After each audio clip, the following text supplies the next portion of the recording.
你愿不愿意付这个代价？ Jesus said to those that want to be his disciple, you need to count the cost. 那么耶稣基督告诉他的门徒，你必须来算一下你所应该要付出的是什么。 In other words, it's not just something that will just fall out of the sky free of charge. There is a cost, a price we pay for revival. 那么就是说，并不是说就从天上掉下来，我们必须付出代价才能换来这个复兴。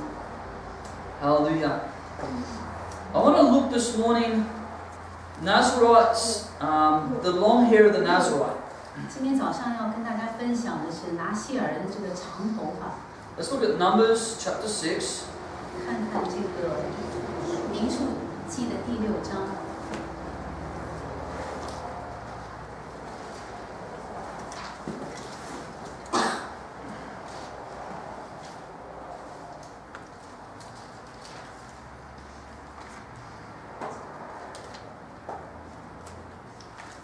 Starting with verse 5 to 8.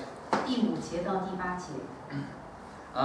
During the entire period of his vow of separation, no razor may be used on his head, and he must be holy until the period of his separation to the Lord is over. He must let the hair of his head grow long. 在他一切许愿离俗的日子，不可用剃头刀剃头，要有头发长长的。他要圣洁，直到离俗归耶和华的日子满了。 Throughout the period of his separation to the Lord, he must not go near a dead body. 在他离俗归耶和华的一切日子，不可接近死尸。 Even if his own father or mother or brother or sisters die, he must not make himself ceremonially unclean on account of them, because the symbol of his separation to God is on his head. 他的父母或是弟兄姐妹死了的时候，他不可因他们使自己不洁净，因为那离俗归上帝的凭据是在他的头上。 Throughout the period of his separation, he is consecrated to the Lord. 在他一切离俗的日子，是归耶和华为圣。 It says, if someone dies suddenly in his presence, thus defiling the hair he has dedicated, he must shave his head on the day of his cleansing, the 7th day. 若在他旁边突然有人死了，以致沾染了他离俗的头，他要在那第7日得洁净的时候剃头。 Then on the 8th day he must bring 2 doves or 2 young pigeons to the priest at the entrance of the tent of meeting. 他要把2只斑雀或2只雌鸽带到会幕门口，交给祭司。 The priest is to offer one as a sin offering and the other one as a burnt offering to make atonement for him, because he has sinned by being in the presence of a dead body. That same day he is to consecrate his head. 祭司要献1只做赎罪祭，1只做燔祭，为他赎那因死尸而有的罪，并要当日使他的头成为圣洁。 He must dedicate himself to the Lord for the period of his separation. He must bring a year-old male lamb as a guilt offering. The previous days do not count because he became defiled during his separation. 他要另选离俗归耶和华的日子，又要牵1只1岁的公羊来做赎前祭。 Okay, I'm going to go through and explain, focusing mainly on the concept of the long hair and the head. 所以我要在这里跟大家解释这个长头发的意思。 And I'm not going to be focusing today so much on the dead body, touching the dead body situation. 今天不会讲到那个触摸这个尸体的这一 But I might make some mention of that. 会大约稍稍的带过。 Okay, so the Nazarite would make a vow for a certain season. 那么拿西尔人呢，他们会立1个约为1个季节再立1个约。 Some of them would do it for a month or 40 days. 有的人呢可能会是1个月或者40天。 It's very symbolic in the Bible, 40-day fasting. 那么在圣经里面，这个40天呢是很有意思的这样的一个日子。 You know, Moses did a 40-day fast. 那么摩西他也禁食了40天。 And the spiritual breakthrough came, and they got the 10 Commandments. 然后属灵的突破就来到了他们中间，所以他得到了10诫。You know, Elijah did a 40-day fast. 以利亚也有40天的禁食。 And then there was a spiritual breakthrough where he met God in the cave. 那么也有他和遇到神在这个山洞里面的。He received new commissions from God. 那么他又从神那里再一次领到新的使命。 And he was raising up now a new generation of prophets, starting with Elisha. 然后他呢，又在这个时候呢，兴起新一代的先知，从以利沙开始。You know, and then all of the companies of prophets started to arise all throughout Israel. 那么这个时候呢，在整个的以色列呢，就看到一个很大的团队的先知被兴起。 So there's a 40-day fast Elijah did, and then a spiritual breakthrough came. 所以这个40天的以利亚的这个禁食呢，带来了属灵的突破。We already saw John the Baptist was always fasting. I think he did more than 40 days. 我们看到施洗约翰呢，他经常的禁食，可能超过40天的禁食。 Because as a Nazarite, he was a life Nazarite, which means his whole life was a fast. 因为他这一生都是拿西尔的这个生命， We know 整个的 Jesus. 生命都是在禁食。 Jesus did a 40-day fast before the spiritual breakthrough came for him to go out and start his ministry. 我们耶稣基督也花了40天的禁食的时间，然后从这个之后，他的开始宣教的工作开始。 And so a 40-day Nazarite vow was a very common event. 所以40天的这个立的约，拿西尔的约呢，是很通常的这样的一个约。 Some would take a vow, they'd say, we will not break our vow until we see our vision, the purpose of our vow completed. 也有的人会预约说，我这个约一直立到我看到属灵的真相，看到我属灵的使命为止。 And so some people would take a Nazarite vow, for example, and say, until we see the Canaanites driven out of our land, we will not, break this Nazarite vow. 那么也有的人他会预约说，直到这个就是迦南人被驱赶出去为止，我这个约就一直立在那里。 Okay, and so their focus and their vow, there was the time of the breaking the vow would come when the answer of their prayers comes. 所以他们的约就是一直到他们所祈求的得到答案为止。 Okay, and by the way, did you know the significance of the 40-day fast? It's 你 very 们知不 interesting. 知道这个40天禁食的重要的意义？ There 是 was 非常有趣的。there were some people and they were praying, God, why do we do 40-day fast? 那么有很多人禁食祷告，为什么我们要做40天的禁食祷告？ Why is 40 days significant? 为什么40天那么重要？ And God said, I want you to research flies. Flies. 哦 ，OK。神让我去研究这个苍蝇。 Because you know, one of Satan's names, Beelzebub, Lord of the Flies. 撒旦的其中的一个名字，也就是苍蝇的。 So the Holy Spirit says, I want you to do some research on flies. 那么圣灵就有提示我说，你要去调查一下苍蝇的生活。 And so they researched flies. 那么就开始去调查这个苍蝇的生活。 Did you know that the average lifestyle of flies is 40 days? 你知不知道这个苍蝇的这个生活的这个周期是40天？ So if there's an infestation of flies in an area and you just spray for 7-8 days, 那么如果说苍蝇在某一个地方泛滥的时候，如果你只是去撒这个打苍蝇的这个杀虫剂7天的话， you'll kill all the daddy mummy flies, but you don't kill the eggs. 那么你只能把这个母苍蝇和公苍蝇杀死，并杀不死那些苍蝇的子。And so after a week, more flies get born. 那么过了1个星期以后，更多的苍蝇又出来了。 So to totally wipe out the flies, you've got to spray for 40 days. 如果你要想杀死所有的苍蝇，必须要花40天的时间。 And I'm told the same is for mosquito infestation. You've got to do 40 days. 那么同样的，蚊子它这个泛滥，你也是要花40天的时间才可以把它 Which means 决定。 all of the eggs get born and killed, so there's nothing left. 也就是说，所有的它的子、它的蛋也都会被这个40天里面也会把它杀死。And so God spoke to these people and said, there's something of a 40-day fast that will cut off the strength of demonic powers. 所以神说，在这个40天里面的这个禁食，可以把这个来自邪恶的这个能力，在这个40天里面可以完全的消除。And I just thought I'd share that with you as a point of interest. 所以这也是跟大家分享其中的一点。But see, the bottom line, in defeating demonic powers, we need to lay siege against them. 那么最终就是说，当我们要来击败这个邪恶的权柄的话，我们必须要建筑我们的这个堡垒。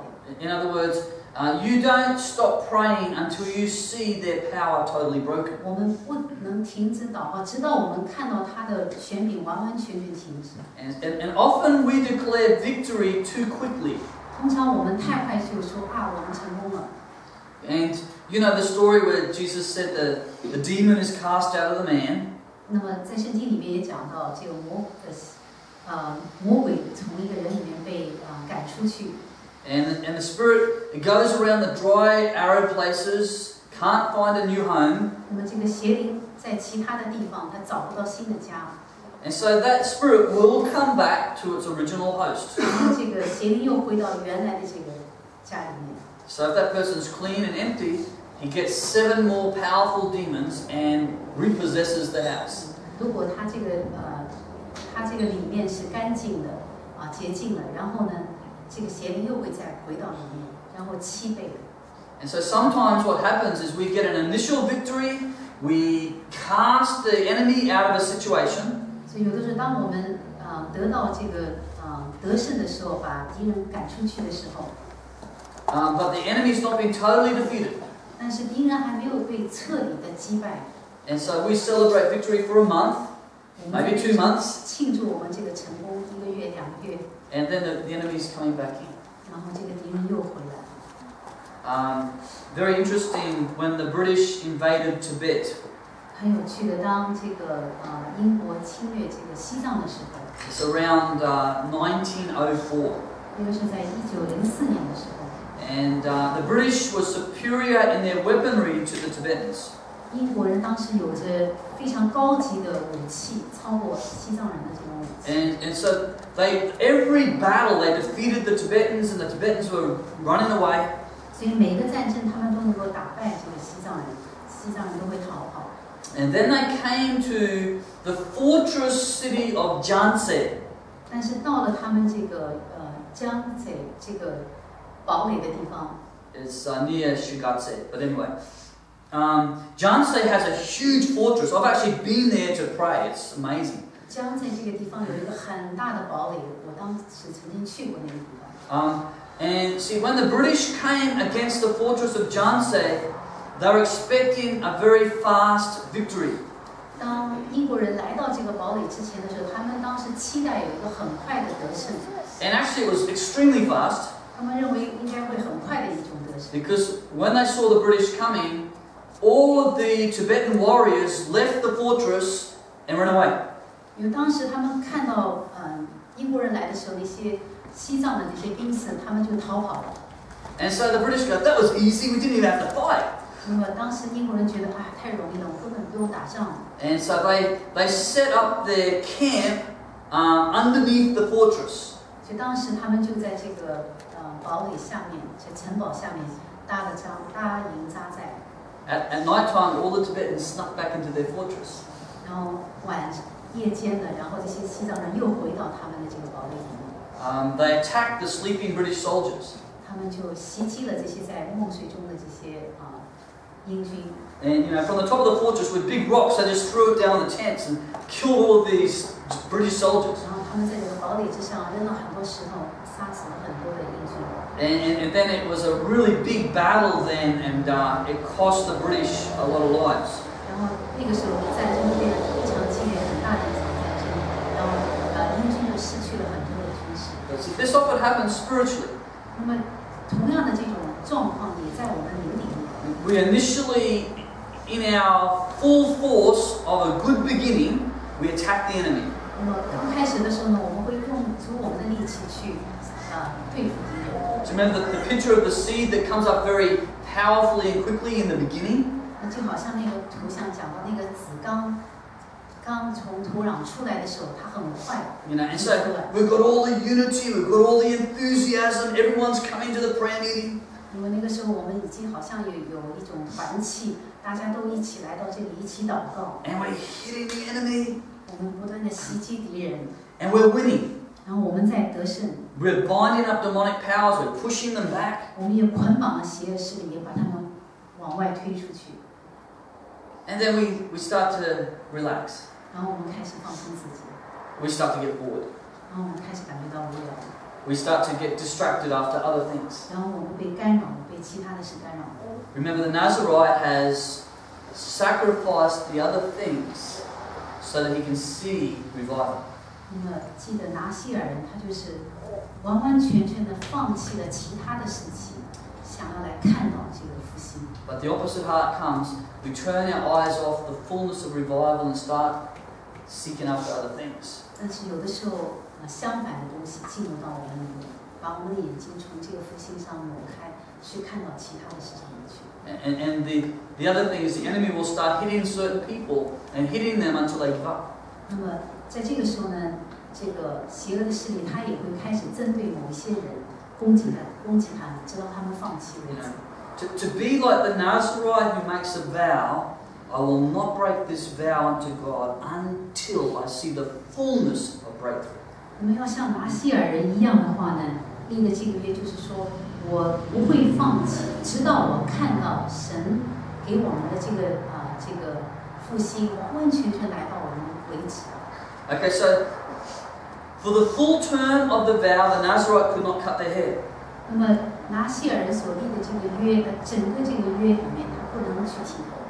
Now, the head is very important in biblical symbolism. 那么头在圣经里面，它是有非常大的一个象征性。The second Hebrew word for Nazarite, Nazar, 希伯来语的第二个字 “nazar” 这个字， it means crown. 它的意思是冠冕的意思。The crown of authority. 有权柄的这个冠冕。And that means that they'll be raised up in authority over the people in the land. 也就是说，他们会被提升超越这个地上的人和地。So that the long hair on their head was a sign of their vow, but also a sign of their authority that God was giving them. 他们这个长头发代表了一个记号，就是神给他们权柄的一个记号。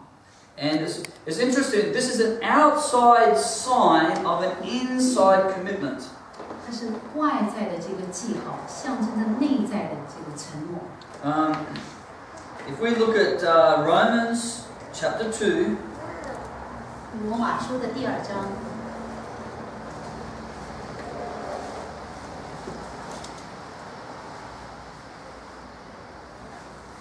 Romans chapter 2, 罗马书的第2章 verse 28 and 29. 第28到29节。